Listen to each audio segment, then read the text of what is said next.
Welcome to the Sleepover Retro Countdown Show, where nostalgia competes for the top spot. Brought to you by Sleepover Trading Company. Be kind, rewind your childhood. And proudly part of the Someone's Favorite Productions Network.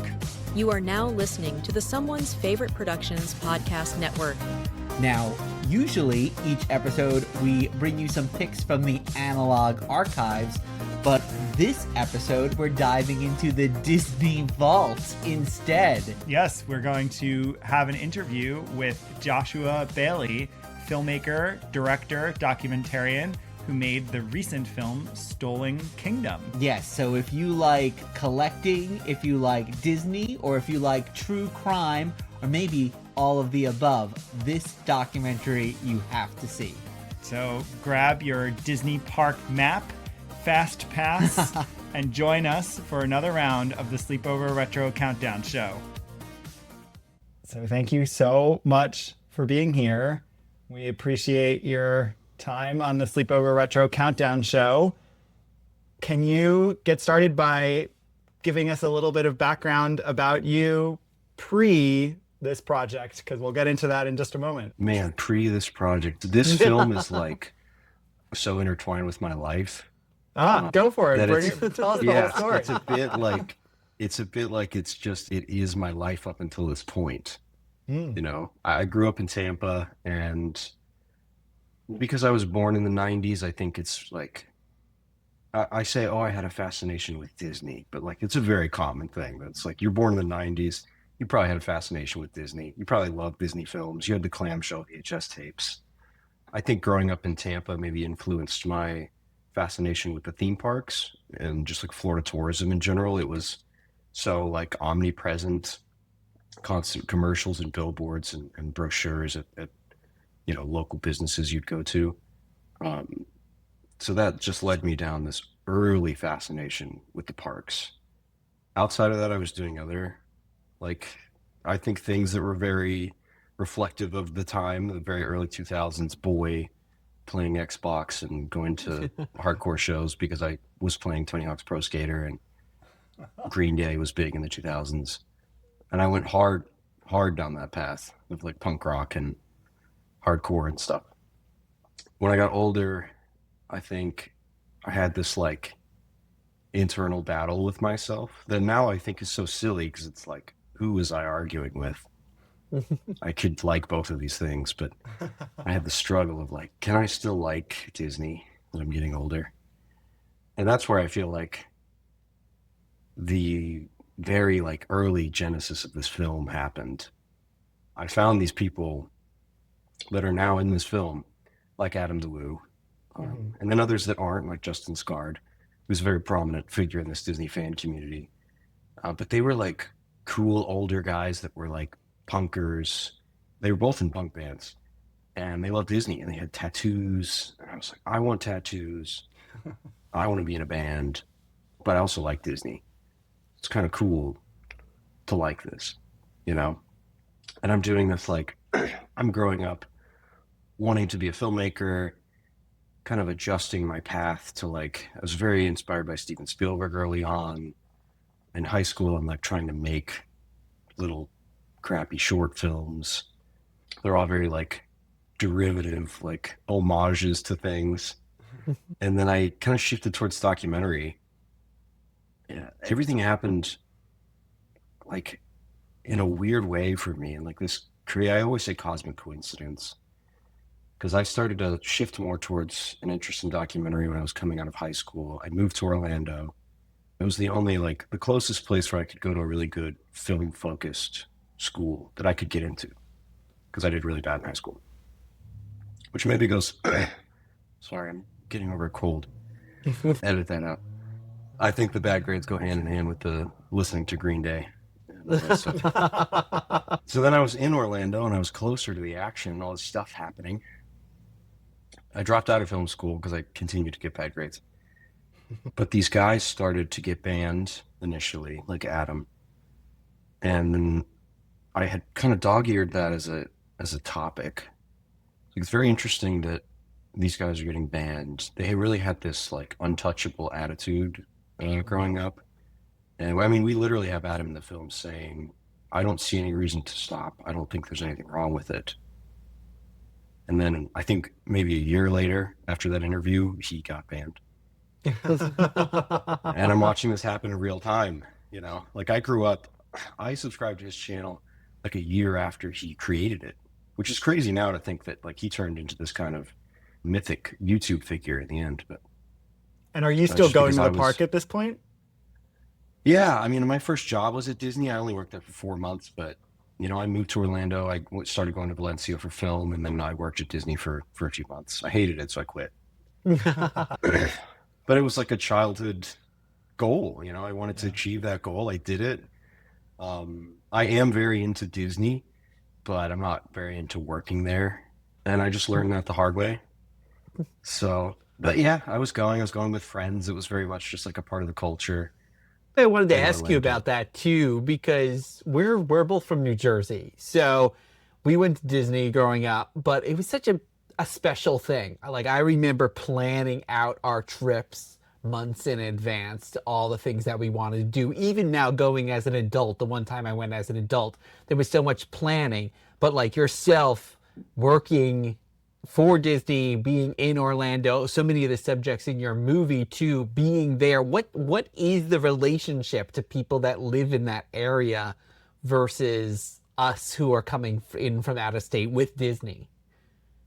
Oh yeah. Yeah, it's very different. When I never thought that I would like be so like, just kind of flippant about going to the parks, nonchalant. I was like, whatever. You just kind of roll up after work and go to a theme park. Yeah. Some That people coveted that like, Florida State resident pass. yeah, exactly. Or the cast member ID is a Yeah. great thing to have. It's very different. Yeah. And some people like, I think because I grew up in Tampa and I always kind of point that out for this reason, that was different, in my relationship to Disney than other friends that I had that grew up in Orlando. They couldn't care less about it. They grew up there, they lived there their whole lives. Disney, like some of them went to high school behind Universal. They don't care. But I think I still cared a lot. The working there kind of affected my relationship, but it still had this novelty to it because I didn't grow up there. And it was still so fresh to be able to go. It took years for me to like be interested in going to the parks. It took like 4 years, and then I got really tired of them. But that was the same time that, Patrick Spikes and Matt Sonswa started uploading YouTube videos. So kind of all happened. Everything happens for a very good reason in the making of this movie. Yeah. So you're then watching all this unfold with this group of guys, and we don't want to spoil a lot about the movie, but you can share. We've seen it, but share the extent of what you think listeners should know about the movie and what inspired you to start making it about these stories. Yeah. Well, these guys say it started happening again. It was 2017, and there was this new generation of urban explorers at Walt Disney World. And like I was mentioning, these older guys kind of established this community of adult Disney fans or edgier Disney fans or whatever you want to call them. It was just like a real community unlike no other at the time. This is much more common these days to have like adult Disney stuff and Disney tattoos and R-rated Disney content. But in like early 2010s, they were kind of the very, very public pioneers of this. So they went away, like I mentioned, they were banned. And then 2017, these videos started getting uploaded from Matt Sonswa, and he's showing his face so blatantly. He's going into these places. Way younger guy. So I was like, this is incredible. It's a new generation. Backdoor Disney Twitter account came along and just started posting pictures. An anonymous account. People were kind of outraged by it. But I loved it. And I wanted to know who this guy was. So we reached out to him. I had grown up urban exploring. I'd never urban explored at Disney World. But it is a community that I consider myself a part of, especially at the time. And I had made friends in the urbex community outside of Disney. So I felt like it was easy for me to kind of break into this Disney world with Patrick and Backdoor Disney. And we were like, hey man, we showed him our street cred. We like had some videos. and we got to hang out with him. And he opened our eyes to this Disney black market, a prop black market that we weren't aware of. And I went into this interested in urban exploring at Disney. I thought maybe that makes a good short documentary for YouTube or so, 30 minutes. But he's telling us about this black market. I had no idea. I think I had like inklings of there being some sketchy stuff on eBay or in some of these stores in Orlando that, well, the good stuff is in the back, wink, wink. Yeah. Like just laying it all out for us. That was the moment that I decided that this should be a film, a feature film, and that we should dig into this more. And this is even before a huge crime happened. That's kind of the boiling point of our film, an entire animatronic going missing. Yeah.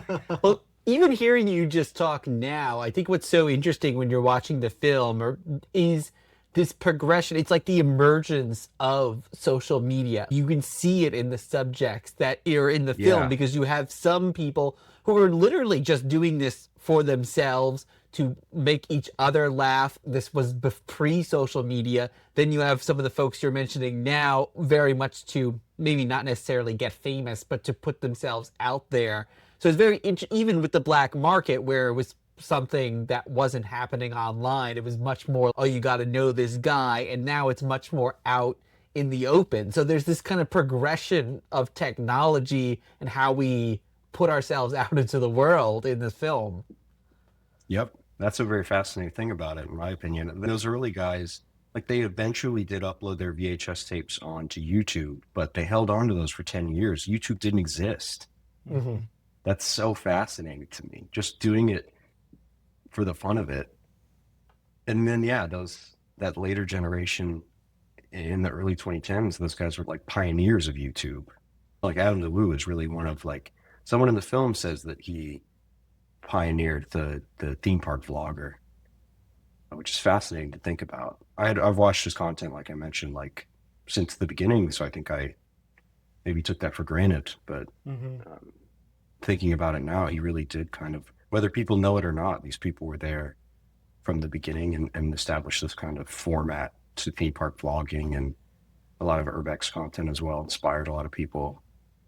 It directly inspired this newer generation that I'm talking about. So yeah, very cool to see it. Fascinating to have grown up like watching all this in real time and seeing like I'm very much a child of the internet. Like I was there right when YouTube started and was big on YouTube. So yeah, very fascinating. And Twitter was not a thing as much when Adam and Leonard and this kind of second generation guys were around. It was a thing. Adam, I think, maybe got busted for using Twitter, which you see in the film.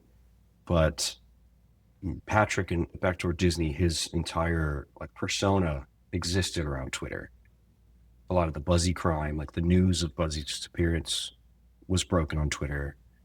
So very like every generation that we depict in the film is very dependent on the current like technology that was happening, which I think is super cool. And even the technology, particularly urban exploring in and of itself, is often a crime. So it's interesting the way people are broadcasting now. In the early days, is it naivete or is it arrogance? Certainly today, like, which is it? And I love watching that play out with all of the characters, the real people you talk to, but you see some of them even have a moral code, although their code still puts them on the other side of the law, but they are like, no, I won't take anything, but I'm willing to break in and film this footage. And then other people who are like, oh, I'll take it, but I won't sell it. And you have these layers of, I don't know, just what's acceptable and what's not. And it's one of the things I loved watching the movie so much, even from the very earliest guys filming themselves like Adam and some of those folks, the idea of walking off the ride, to me, it exposes how fragile our social contract is in society. Like, why don't more people walk off the ride at Disney, right? But we all follow the rules all the time. And so I love, as your story progresses, how all these people internalize their sense of what's right, what's wrong, what rules they're willing to accept and what they're not. Who can set the law? Can Disney make the rules, or are they kind of anti that? I love that aspect of it. I don't know if that was intentional or if that sort of unfolded as you developed the story. Yeah, I mean, it's already there for us. So we just had to make it a part of the thing. The whole structure of the film and the way that everything happened, I think, was just given to us, basically. I wrote an outline for it very early on, but having these generations and this, like, the way it devolves is just the way that the story naturally plays out. Because it really does. It just gets worse and worse and worse every generation. We didn't have to, like, make that in the edit or write that. That's just actually how it happened. That's the thing about the story that's so unbelievable to me sometimes. Even having lived it, worked on this film for 5 years, all this stuff happened 7 years ago when I really started to investigate it. It's still, I watch it sometimes and I'm like, wow, this is kind of crazy that we had this series of events and then it hit this like really comedic boiling point. To me, it's very farcical that an animatronic went missing from an abandoned attraction. Such a silly crime to happen. And the fact that it's still unsolved, like it almost is stranger than fiction. It's like this construct thing is so fascinating with Matt Sansois in particular. Yeah. Because he doesn't have that. And I always use that as an example when I'm talking about him. You could jump out of a ride if you wanted to. Hoot and Chief proved that.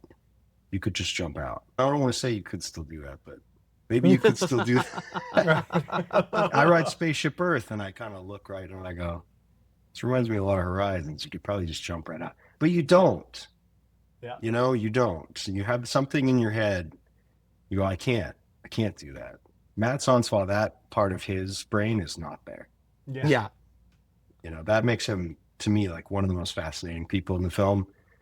Patrick is just maybe such a complex figure that he's the most fascinating person, but Matt Sansois' brain should really be studied.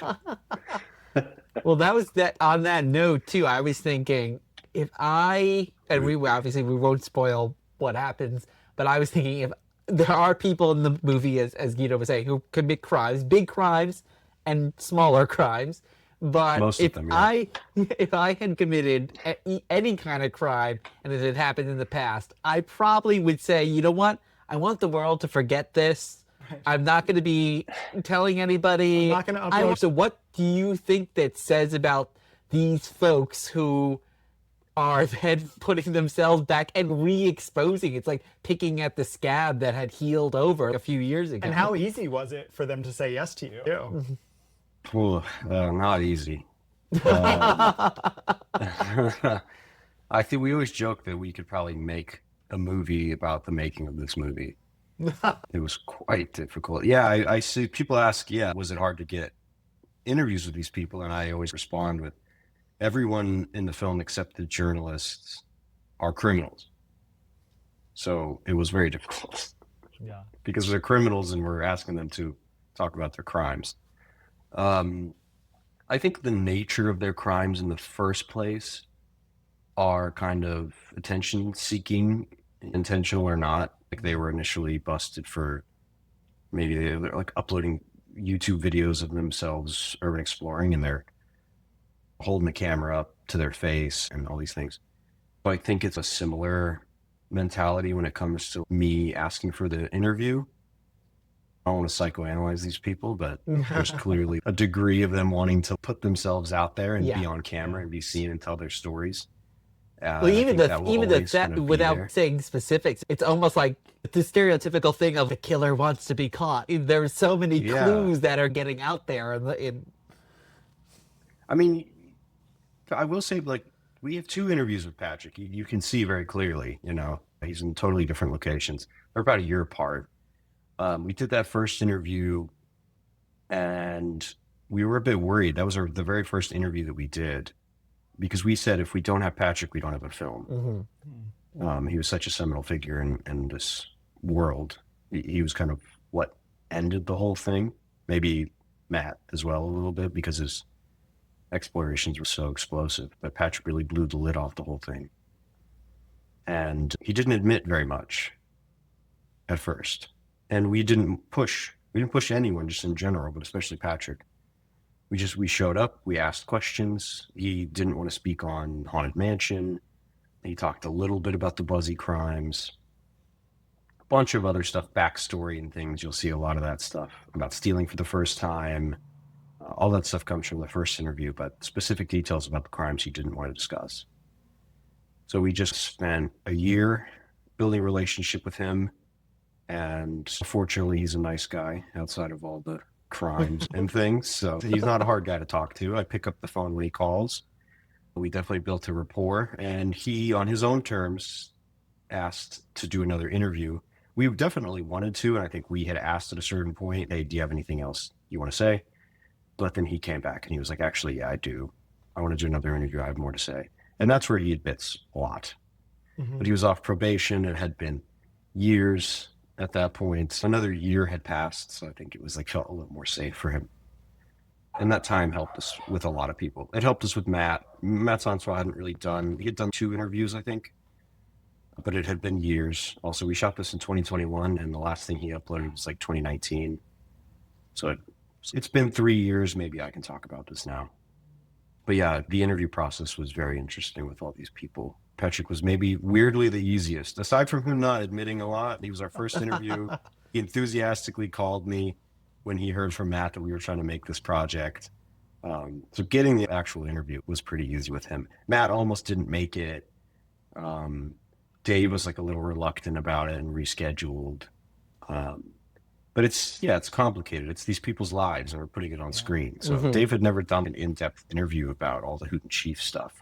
And I'm sure talking about Ed is difficult for him. That interview was incredible though. So every interview felt like a miracle to get, honestly. And getting that footage of him putting the ashes was really extraordinary too. I'd imagine that's not something he had put up for public consumption. I'd imagine you got that from his archives. Yeah, he had put some clips of it out, Okay. and then we got the full video. Yeah, but we were lucky with a lot of these people that, because they are YouTubers, we get a lot of questions about the archival in the film and a lot of the different media that we use. But everyone in the film is their own documentarian in a way. So they had the wealth of footage. Like 80% or 90% of the footage in the film is probably just from the people in the film. And how do you get the police footage? Because that is quite... That is fascinating. It's quite fascinating. Things happening in the police station that I can't wait for people to see. That is the best part of the film, I think. Yeah, the interrogation part is whenever I realize now, I don't think any filmmaker, they probably just hate their own movie at this point. I don't know if it's possible to love your own movie or see it the way that other people see it. But when I watch that interrogation scene, I'm like, all right, this is working. Something here this is good. This is working. We didn't know anything about this stuff. So we had never made a film. This is my first film. I was 25 when we started working on this.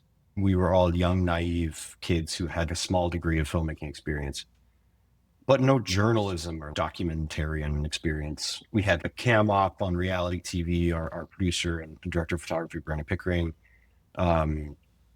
Another Colin Alexander was a cam op. He's also one of the original producers. I had dropped out of film school, was my experience.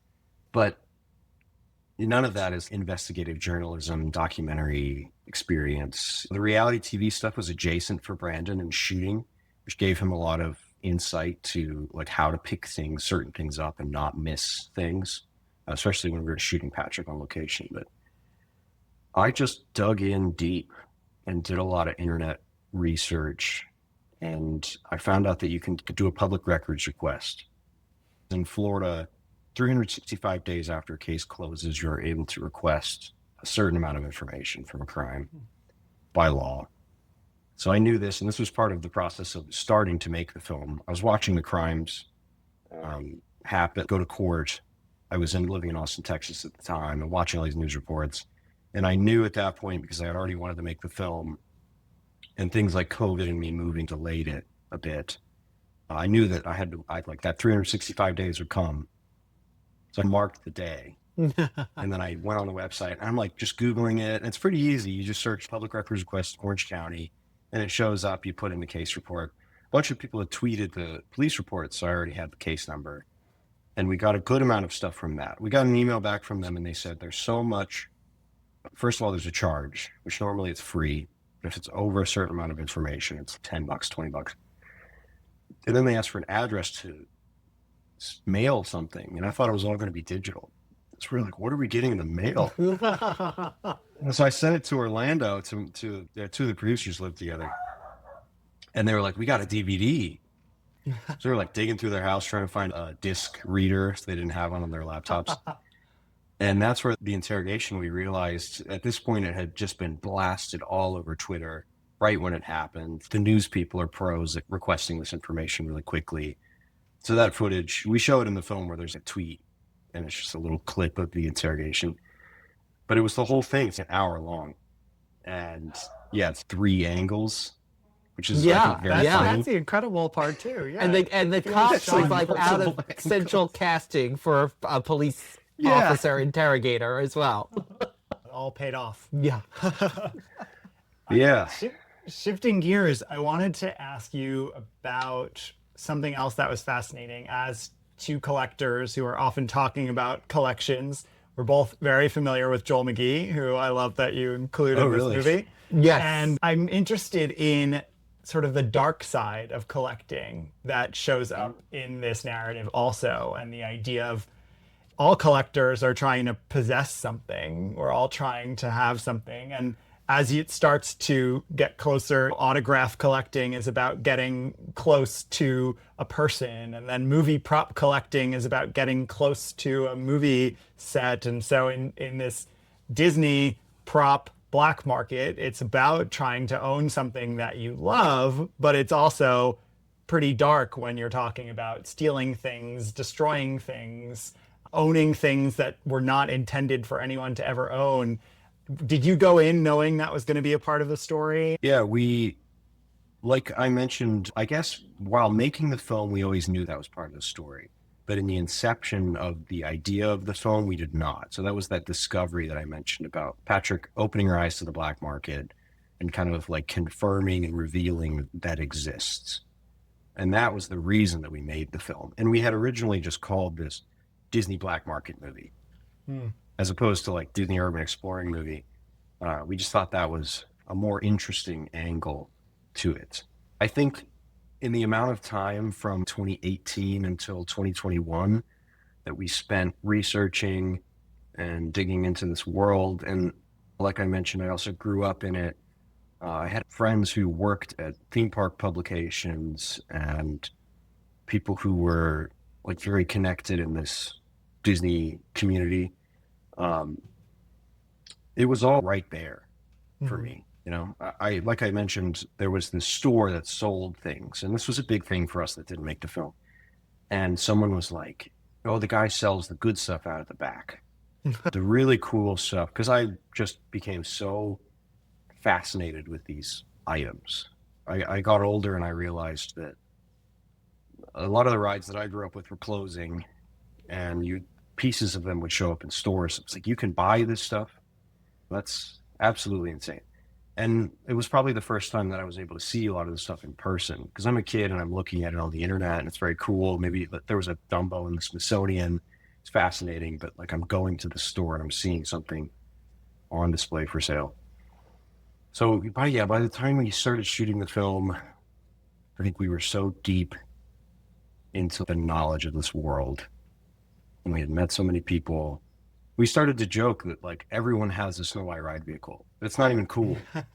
We show it like 3 times in the movie, and I don't know. Yes. I hope that people catch it. But Patrick buys one, and then we show a clip of John Stamos with one, and then Joel has one. It's like all these people have the Snow White ride vehicle. It's such a strange world, but I love it. If I had the money, I would be right there buying these things too. I think it's like a unspoken world that you know that there's things that are questionable. Leonard Kinsey mentions some of the stuff I bought off of eBay. Where did that come from? Right. I don't know. Did I ask? No. A lot of people do that. That's probably what happened with Robin Lopez and Buzzy's clothes. If you're a big Disney fan, you might think like, how did this person get that? I don't think that's something that would be for sale, but maybe you just don't ask. So do you have anything in your collection? Do you have anything in your collection? Or can you not tell? I don't really have. I have this really big animatronic thing. It's missing a green hat. Yeah. Exactly. No, I don't really have a lot of Disney stuff. I do collect a lot of stuff, so I completely understand the collector's mentality. I'm a designer and an artist, so I collect like vintage ephemera, very inspired by vintage design. I have a VHS tape collection that's like sickening. It's like an entire closet. You open up 300 tapes or something. So I get it. I have a few things. I've lived in Orlando at this point for 8 years or something collectively, or 9 years. So yeah, I have things. I have cast member shirts that have been given to me. I took a shirt, I think, that I don't even know where it is, but I worked at Interventions, my first job. Ooh. I took a shirt from there. I think I took a shirt from Cali River Rapids. People take things. If there's a knock at the door right now, they're coming for you. I like what So long ago. I like what Dave says in the movie too, where for him he's like, once it leaves the activation, once it leaves the ride, it's no longer magic for him, which is like another way to think of it. Is he's talking about, oh, you could just take this from, especially when they're wandering around, but for him, then it's just a plastic prop that you can get anywhere. It's only magical when it's in there. And that's such another interesting way to think about collecting or not collecting, really. Yeah. Yeah, I do find that fascinating. And I do agree with that to a certain extent, because there are some things that come up for sale. There's like things that are just, there's no argument that it's awesome, like Dumbo, or so, like everyone wants a Dumbo ride vehicle. That's so cool. But there's some things that show up in these auctions. I'm like, is it really like that much money for this indistinguishable piece of this thing? Yeah, the bathroom sign. Yeah, a little silly. Or just like a piece. Sometimes like pieces of elephant skin from Jungle Cruise show up and they're like framed. It's cool, but it's just like, it's like latex skin with a fake elephant texture on it.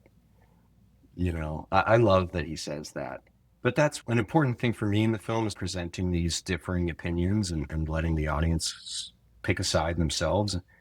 Me not putting too much of, or any of my own opinion, really. That was really important to us. We didn't just want, these are amazing props. These are so cool. They're worth so much money. They're magical. We wanted people like Dave and Kenny Johnson as well. What are you going to do with some of this shit? Like, you put it on your shelf and like, it just you look ridiculous to have some, like a hand from an animatronic. So I love that we have both sides. Yeah. And if you could, and I'd love to hear from you too, if you could have anything from Disney, what would it be? Would it be the Dumbo ride? Is there something else?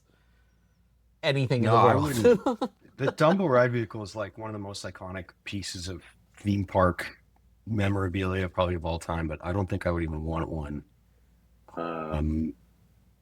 Oh gosh. So I love the attractions posters as a graphic designer. The original Disneyland silkscreen posters that they displayed in the 50s and 60s are absolutely incredible.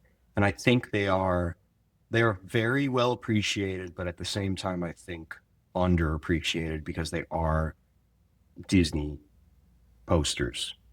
So I think a lot of people are maybe like, blah about them. Yeah, but it's dismissive. separate the Disney from it if you're not a Disney adult, and just look at the art of them. And I think it's like some incredible examples of American mid-century art.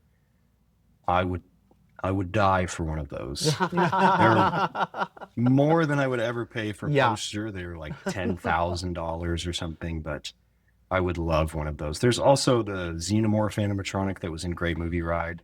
Alien is one of my favorite movies of all time. That thing was terrifying. I don't know what I would do with that if I owned it. I don't know if I want to own that, actually. I want to say that I want that, but then I'm like, that would be really scary. Yeah.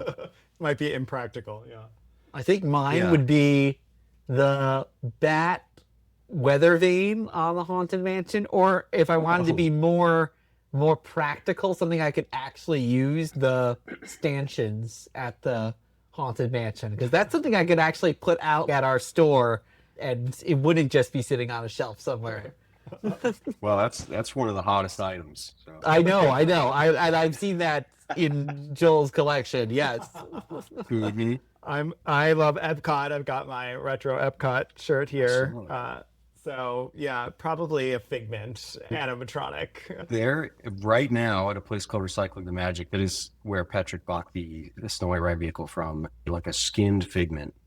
Oh my gosh, Oh, that must be creepy. It's terrifying, yeah. And Patrick, I'm sure you saw the film. He's just holding Figment's head skin at one point. Yeah, It's crazy. Yeah, it is I very love cool. old Epcot. Unfortunately, there's a lot of stuff that I would really like. To be totally honest, I could play it cool and be like, yeah, I don't want that much stuff, but man, you look at these auctions and you see stuff like Joel's collection, you see it all in one place. And I've liked this stuff my whole life. It's so cool. I'm a collector. I'm a fan of history. I grew up just like a huge museum kid. So seeing this stuff. Oh man. I grew up making prop replicas and all these things. I'm the target audience for this kind of stuff. I just and are a lot of the things, is it harder to get? Obviously there's a much bigger audience for it now, more people want it, but is Disney even selling or more of this now? And I guess the same thing for even the rides and the urban exploring. Is it even possible to do anymore, or is there just too many cameras everywhere? On the urban exploring, absolutely. Yeah. I think the black market, there may be a degree of it always happening. I'm not sure. I personally haven't heard much about it.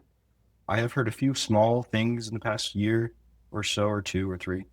So it's not 100% stopped as far as the black market and props leaving. And, like I mentioned, being a cast member, and I kept some things. Other cast members just kind of walk out with stuff. I kept a shirt because I just didn't return it when I got fired or quit. So it's very easy for that black market aspect to always exist. But the urban exploring side of it, as far as I know, nothing has happened in years. There's been zero activity when it comes to urban exploring. Maybe things have happened and I'm just unaware, but I'm obviously pretty tapped into this world at this point. I'd be disappointed if something happened and I didn't hear about it. I think it's dead. And I do still talk to Patrick, and he's obviously I'm sure people are less willing to speak to me about it because I'm very publicly, I'm making a film about this. But yeah, Patrick hasn't even mentioned anything to me. Maybe he's also keeping things from me so I don't rat him out. But he likes to share. He shares very vague he gives me breadcrumbs, and I haven't really heard anything about urban exploring. Did it morph into something else as it pertains to Disney in particular? Like, is there a different way that you see people? It's interesting you talked about the tension between your love of things punk and your love of things Disney, because I feel like this community fuses those two things. So what has that become now that it's not urban exploring? What's the dark side of Disney today? I think that there isn't a dark side, that it is mainstream now. In the early 2010s, this was weird. Disney fans would show up really visibly alternative to the parks and be heavily tattooed. I'm pretty heavily tattooed. My knuckles, hopefully my whole body will be tattooed at some point. And people would show up to the parks like that back in the day. I think you would get looks. It was a family destination. There's a whole bit in Big Brother magazine, which is a precursor to Jackass, where they take Slayer to Disneyland. And that's the bit. The entire fleshed out bit is just, here's Slayer at Disneyland, because at the time that was weird. But now all the time, people get Disney tattoos. That wasn't even a very common thing, but it's 1 in 3 adults over a certain age have tattoos. And at this point, a lot of millennials probably have Disney tattoos. Like I was mentioning, so many millennials were so deeply affected by Disney and have this sense of nostalgia. It's so common. And there's Disney punk bands, full Disney punk cover bands. It's just become a very mainstream thing, which is maybe good. Then there's less weird illegal activities happening. It's been accepted. You can be very dyed black hair, piercings, fully tatted at the parks, and I don't think people really bat an eye. But that's also just the way that society has evolved towards that like alternative person and acceptance of that person. Yeah. Fascinating. Wow. As we wrap up, we wanted to know if you could count us down a few of your favorite things about Disney parks. So it could be a ride, it could be a moment, it could be anything, a food item. Oh boy, just anything, huh? Is it a, Let's try 5. Can you do 5? I bet you can do 5. Having heard you in this conversation, I bet you can do 5. yeah, probably. Off the top of my head, I don't know this pressure. Number 1. Okay. Okay. Tell Which us is number 1. non-traditional, but it's very easy for me to just rattle off. My favorite ride of all time is Pirates of the Caribbean. The Disneyland version, not the Disney World version, is terrible. They cut out like a big chunk, but Pirates of the Caribbean was like the thing that clicked for me in like storytelling, that transition from physical, immersive, three-dimensional storytelling and traditional like filmmaking. That ride just blew my mind, and I grew up with the movies as well, so it's just one of the greatest pieces of storytelling. Second favorite ride is probably Haunted Mansion. Third is Great Movie Ride. One of the huge influences on me as a filmmaker, because I grew up going on Great Movie Ride. Oh, now it's getting hard. Fourth is, there's so many rides. The Dinosaur. And fifth, Muppet Vision. Oh. Maybe Did you get that's to top go before it 5. closed? Yeah. Oh yeah. Yeah, it was. I think that's probably one of the most evil things that Disney has ever done. Watching your Closing movie, one. I have to say, I was like, who has that Statler and Waldorf, and where are they? They just got put into the new ride, actually. Oh, really? Okay. And so yeah, they're changing Rock and Roller Coaster with Aerosmith into Rock and Roller Coaster with the Electric Mayhem, and they put the Statler and Waldorf animatronics in the end of the ride where you unload Rock and Roller Coaster. Oh, nice. Yeah. That's good to know. All right. So yeah, that's probably top 5 rides. I love it. Thank you so I love much. some Yeah. rides that I never went on that I left those out, because Horizons, oh my God, 20,000 Leagues, I never got to ride, but it's one of my favorite movies of all time. I have the 20,000 Leagues tattoo, but I didn't ride those, so they don't I make did the do list. 20,000 I did ride that. Yes, I did do that that. scared me a great deal. I think it's probably one of the reasons I hate the ocean. I went on it rode once, Submarine never again. Voyage at Disneyland, the Nemo version, and that's terrifying, honestly. Just the claustrophobia happening there. I realized that I probably would not have liked 20,000 Leagues, even though I loved the film. Probably wouldn't have liked the ride. That's a whole separate list. I think I have a list of like attractions I'm fascinated with that I never rode. Yeah. And where, if people want to watch the movie, where can people find it? And also, since we have a video store, do you know if there's going to be a physical release in the future? On VHS. Yes, Oh, yeah. please. Actually, funny you mentioned that. Yes, we are doing a road show right now. We're coming to you guys Yeah. in upstate New York. My dad actually grew up like an hour north of you guys. Oh, amazing. So we're doing a road show across the country, 23 different cities. I'll be at every screening. Outside of the road show, if it's not hitting one of those cities, we are opening in limited theatrical runs in many states. We're trying to make it so that no one has to drive more than 2 hours. It's up until June 16th, and then it'll be available to rent on Amazon Prime, Apple TV, and Google Play. Before, we'll be on the Letterboxd video store starting May 20th, which is very that's awesome. exciting because I love Letterboxd. Yeah. And then beyond that, we will have more theatrical screenings past our June 16th rental date.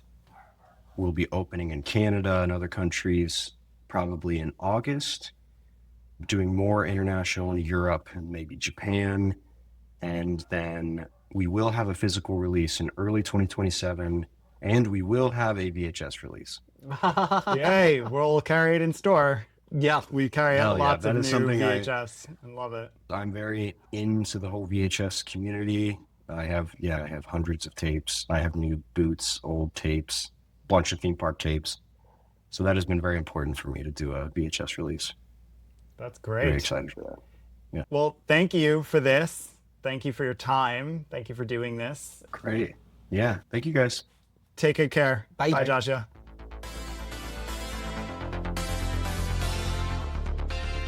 Be kind. Rewind your childhood.